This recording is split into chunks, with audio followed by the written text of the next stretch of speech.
Okay, I wanted to do a quick video. Basically, I wanted to first show Viola Davis just to let people know that I don't have any personal hang-up with her phenotype or look. I think she's a very attractive woman, so comparing her to other women actually is saying that they look a lot better than they naturally do. I wanted to basically talk about in this video mostly about colorism. The difference with colorism and how it doesn't really exist, basically. And the reason why I say it doesn't exist is because I see it this way. Colorism affects all women of all colors that are black. Let that take in.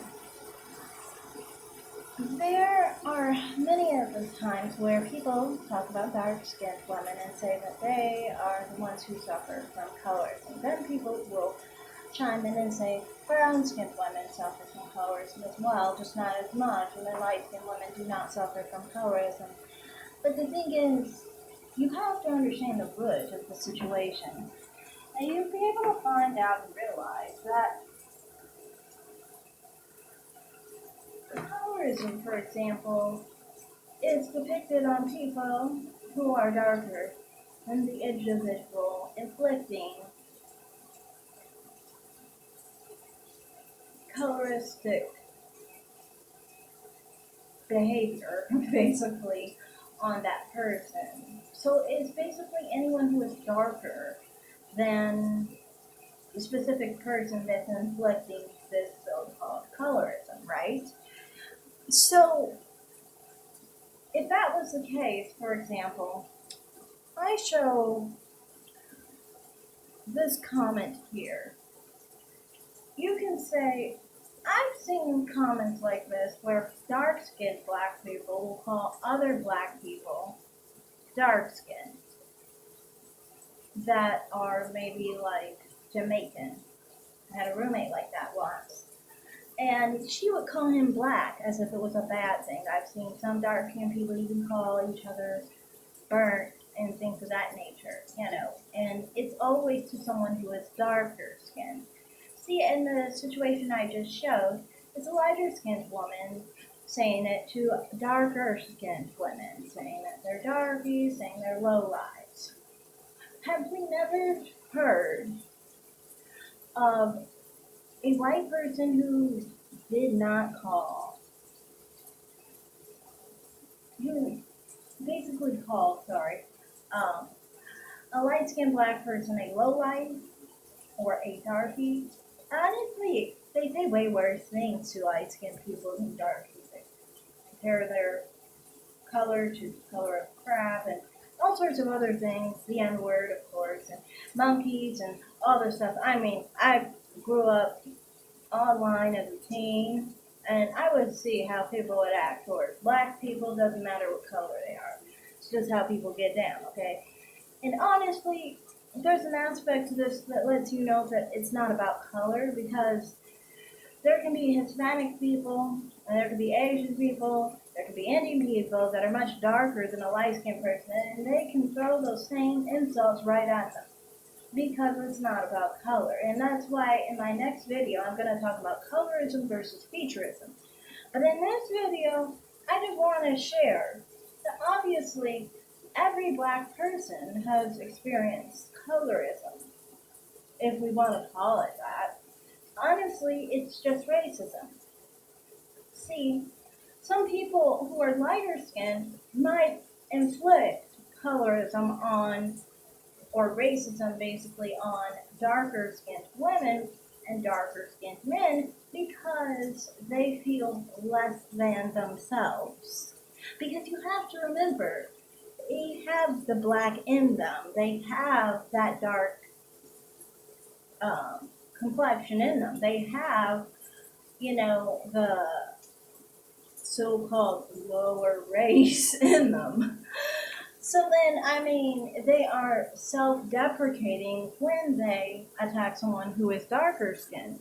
Whether that person who is attacking is a dark-skinned person, a brown-skinned person, a light-skinned person.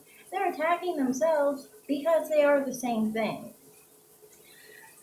And that's how you know that they dealt with colorism, because their minds are trained to see themselves as less than. If they did not see themselves as less than, they would not see those dark-skinned people as less than. They wouldn't see someone darker than them as less than, because most of the people in America are lighter than them. So they basically are telling us that they see themselves as lower than most of society. So that's why, to me, I've always been like, colorism doesn't exist. Because if we are saying that it existed, it would only exist for dark-skinned people. Or it would only exist for brown-skinned people. But no, it exists for the whole variation of color for black people. It doesn't matter. Honestly, it's not even about the skin tone, like I said. And I'll get into that later for another video. But basically, I wanted to point that out, and I feel like this is a reason why people always end up trying to see black people in a lower light, basically. Basically, a lot of black people will accept lowering the bar for them when it comes to education, because they see themselves as less than already. Say, some people will see black families or black children in really bad situations, like many of the children who died in Chicago and things of that nature. But they won't have as much sympathy for those children because they're black. Even though these people who are black may, you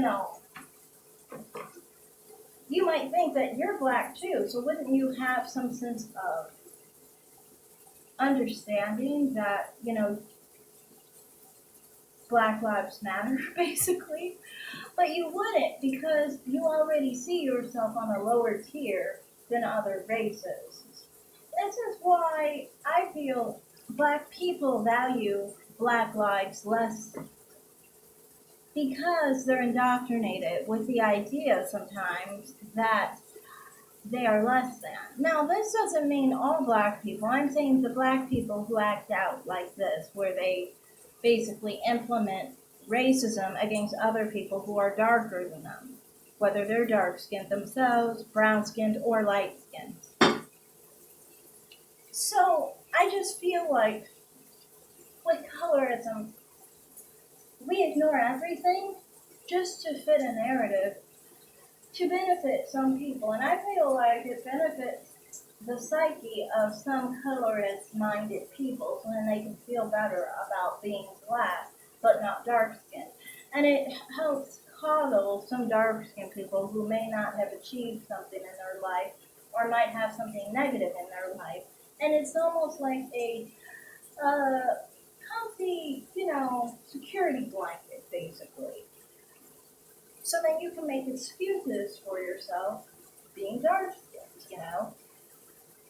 Basically, a victim Olympics situation where, like, you are saying you have it the hardest than everybody else. But in reality, when we talk about other races, white people, for example, they confuse light-skinned black people, for example, like a Paul Patton, who is really light-skinned, for someone who is like Kelly Rowland, who I would consider dark-skinned. They confuse them because they don't pay attention to the difference in skin tone. They really don't. And I know people always want to say that, no, we're just making that up. But you just live your life and you'll notice you'll get confused for people who are dark-skinned, light-skinned, and brown-skinned. And you can't be all three things. So what's going on? You understand, if they can't tell you apart enough to know that you're different people, they certainly can't tell you apart in skin tone. And I think a lot of the time, a lot of people who wish colorism existed don't want to deal with this reality because it makes them feel that much less about them being, I guess, not a dark-skinned black person. They want to be seen as different. But, I mean, reality is reality, and you're going to be treated the same way as everybody else. So, I mean, like, it is what it is.